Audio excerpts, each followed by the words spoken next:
What's up, folks? Aaron here.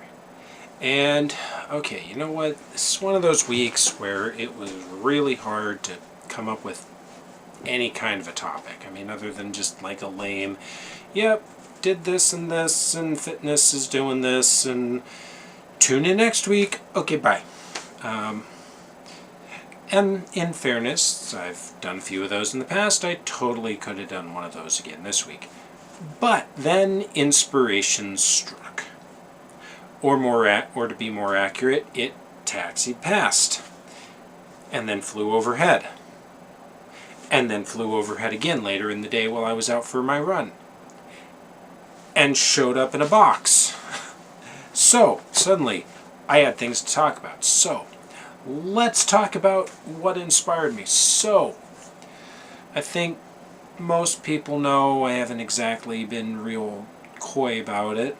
You know, I live near a combination airport that's a combination commercial airport, civilian airport, and then also has an Air National Guard base on it that flies F-16s. So, because it's an Air Force base, we see a fair bit of random Air Force traffic off and on, and obviously I see a fair number of the local Air National Guard squadron who flies F-16s out doing their thing from time to time, and that's super cool. The Lobos fly super tight. You know, they're cool. I actually kind of slightly know a couple of those pilots, and yeah, they're all cool people. And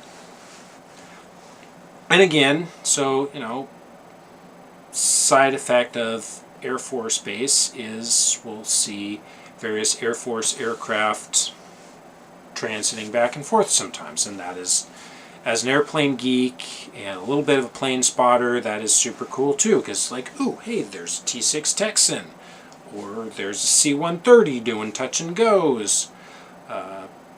The Royal Canadian Air Force sometimes uses this place as a stop when they're transiting from some of their winter training down in Florida.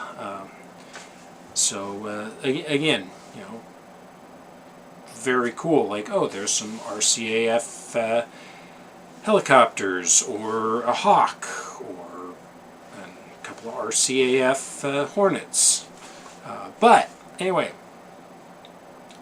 never have I seen what I saw on Saturday, which was as I get out of the car, because the airport is kind of just on the other side of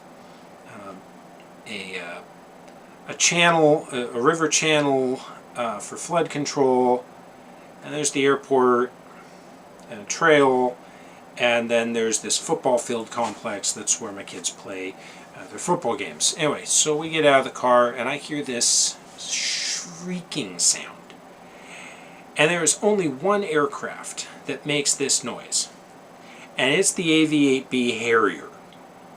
Now, the last time I saw a Harrier in Sioux Falls was at the air show 3 years ago when the Harrier demo team was here. As far as I know, there hadn't been a Harrier at this airport since then. So, I look like, I didn't immediately recognize it as a Harrier, but I know what doesn't sound like an F-16 and doesn't sound like a bizjet or a small regional airliner. And I look and, holy shit, that's a Harrier. And another one taxis by. Holy shit, there's two Harriers. Why are there Harriers in Sioux Falls? I have no idea. But anyway, get over to practice, get kids warming up for his game. I sit down and look up. Two more Harriers come by, and you know, instead of the guys I'd already seen landing, these guys, I mean, they were super tight, and they roll into this tight carrier landing brake do their circle, land, they go taxiing by. And when I say tight, okay, now I'm used to watching the Lobos do their landings, okay? And when they do their landings, hey, look, visual aids. When they do their when they do a formation landing, it's kind of like they'll do a tight trail, and then they'll come in, first guy will break, he'll fly his pattern, second guy will break a little farther after him, and they'll come around and they'll land 1, 2, like that. Now when the Marines came in with their Harriers, they did this really tight carrier break where they came in and they couldn't have been, I mean, it looked like air show formation close. And they come in and lead rolls 90 degrees, goes into his turn, then the second guy goes out a little bit farther to do his turn, and it's the same end result. They come around, configure as they're in the downwind, transitioning into the base, and by the time they're on final, their gear down, flaps down, whatever other things come down in a Harrier to slow up, and they're on the numbers and down. And because Harriers a VSTOL aircraft, they were, again, I'm used to seeing the F-16s and the regional jets come in for a landing, and they have a pretty long runway. These Harriers were down, slowed up, and taxiing to the FBO they were parking at in about the same kind of distance as I usually see like a Cessna 182 or something park. They slow up real good. So anyway, super cool. And I'm out for my run later, and I don't know where these guys are coming from, but I happen to look up as I'm running, and again, tight, 2-ship, same kind of thing, right? Obviously, they're headed the same place as their buddies from earlier in the day, and sure enough, younger son had a football game Sunday afternoon, and I look and I start counting tails, and sure enough, there's like 6 Harriers all parked at the FBO. And damn, I wish I knew the story behind why there's half a dozen USMC Harriers all parked at the FBO here in the middle of the upper Midwest. But they're not on FlightAware, and so I suspect that's probably just going to have to remain a mystery. But anyway, super cool, right? Like just random airplanes that I never see in Sioux Falls, and there they are, half a dozen of them. Like that's a pretty cool thing. So, and then the other thing that I said came up as vlog inspiration. So I got a package, and I know I'd been talking a couple weeks ago. I talked about Reno and how I love Reno. I love the Reno air races.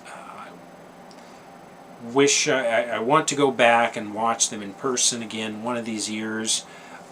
And absolutely my favorite class. I mean, I love the Warbirds.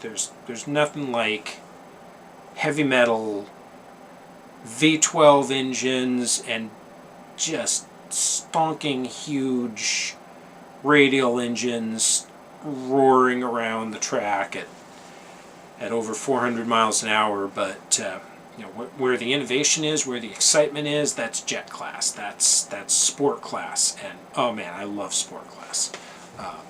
And my favorite sport class racer, probably talked about him on the blog before, is Kevin Eldridge and Relentless.